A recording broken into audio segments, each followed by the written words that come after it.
Chapter 3 is about accuracy, flexibility, and consistency.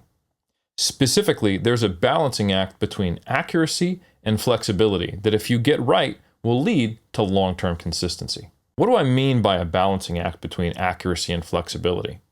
Well, unfortunately, being maximally flexible or being maximally accurate prevent the other one from occurring. They occur on opposite ends of a spectrum. Let's think about being maximally accurate. You wake up every day at the same time, and you weigh yourself in the same conditions. You eat all of your meals at the same time. You've decided you don't want to actually use measuring cups because those are a little less accurate on a day-to-day basis.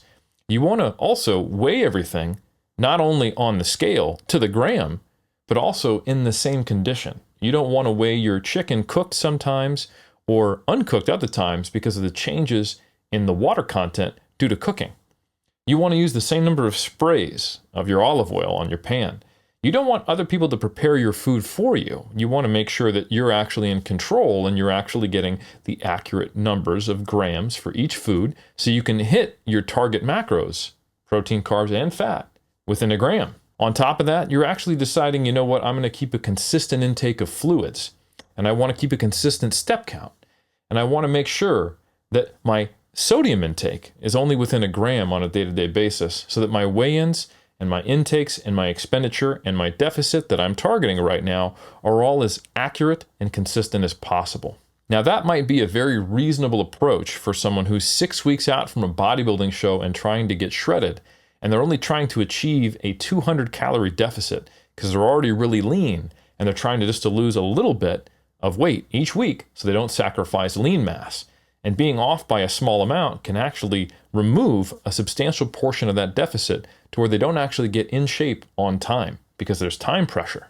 Now, as you could understand, doing that prevents a lot of flexibility. A lot of the social things that we normally do as humans related to eating, like participating in holidays, or letting someone else cook for us, or cooking for other people things that they would enjoy, or traveling, going to a foreign country and having a chef who doesn't speak the same language as you give you a culinary experience. All of those things are off the table. Now, let's think about being maximally flexible. Let's say you did want to travel and experience new culinary things and go to places where the food labels weren't in the same language, or there weren't food labels at all. You didn't have a scale with you. You didn't even have measuring cups. Essentially, you're forced to eyeball and guesstimate and do your best gauge of what is the calorie content, the macro content, and the serving sizes of the food you're looking at. An excellent skill to have, and one that this course will help you develop, is to be able to do that. However, there is a concession to accuracy. So that means that your goals and the time in your life need to be chosen appropriately with the degree of accuracy and flexibility you're trying to achieve. You wouldn't want to be that bodybuilder trying to achieve that specific outcome only 6 weeks out and go on a vacation where you were forced to eyeball everything and consume foods that were outside of your normal expertise.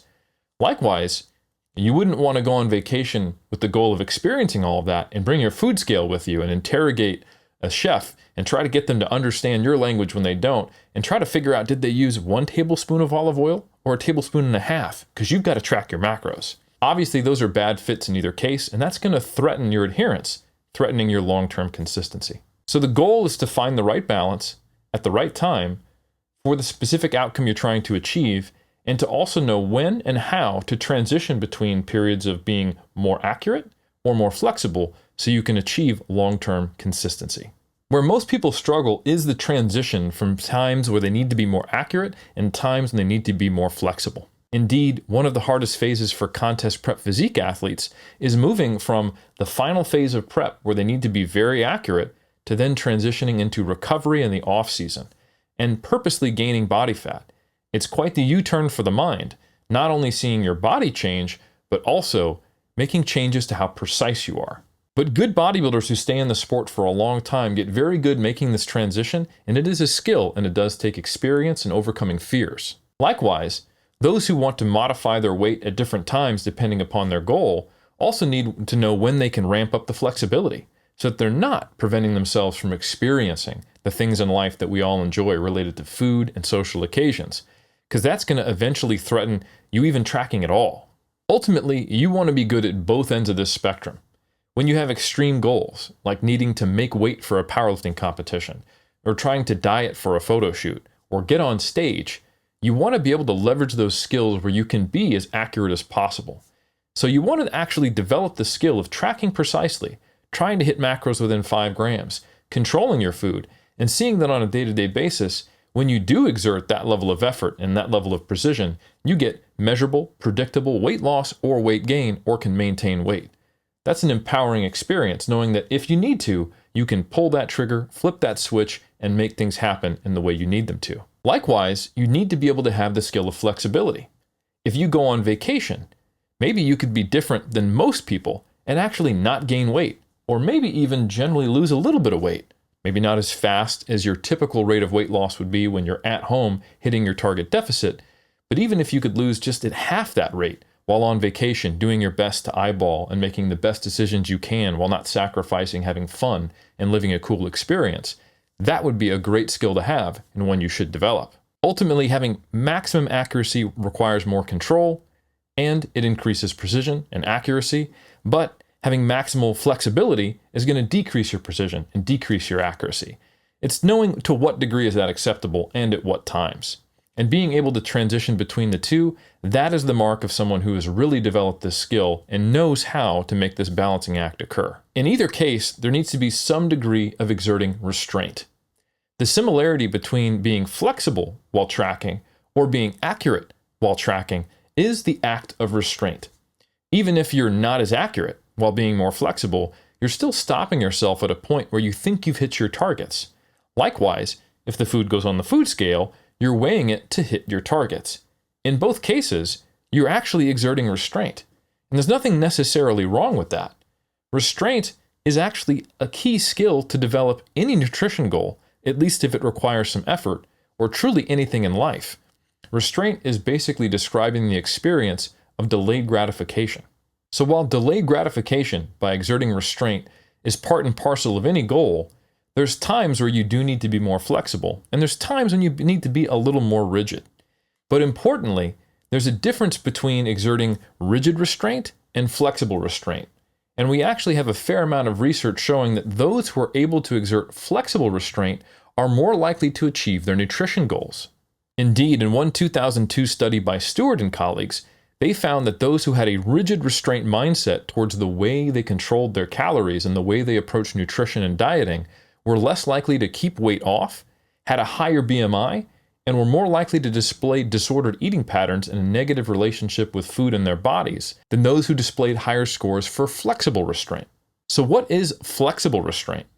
Well, flexible restraint is essentially described by how black and white do you see your food and your diet and your pursuits in nutrition. This relationship is described quite well by Palasha and colleagues in 2015.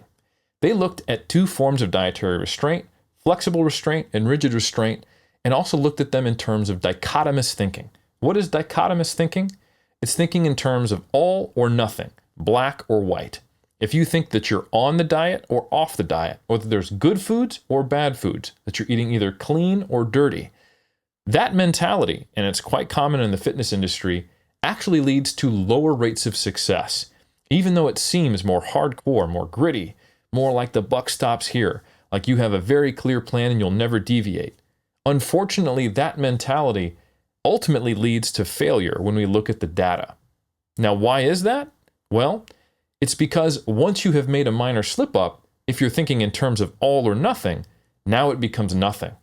Now a minor slip up is actually a complete abandonment of the goal. You stop tracking and you essentially feel like a failure. And that threatens your self-efficacy, your self-belief. It threatens your agency. Now all of a sudden, instead of the soldier who can stick to a rigid meal plan, you're someone who fell off the wagon, and you no longer identify as that person who is really consistent and really, really good at following a strict diet. It not only erodes the immediate goal because you abandon the diet that you set forth for yourself, but it also threatens your long-term goal of achieving your goals in fitness or physique or strength, because now you no longer see yourself as someone capable of doing that. And that's a huge problem. And in the next chapter, we're going to discuss some of the ways that all or nothing thinking plays out in many of the approaches people take to their nutrition, even ones that we think are inherently flexible.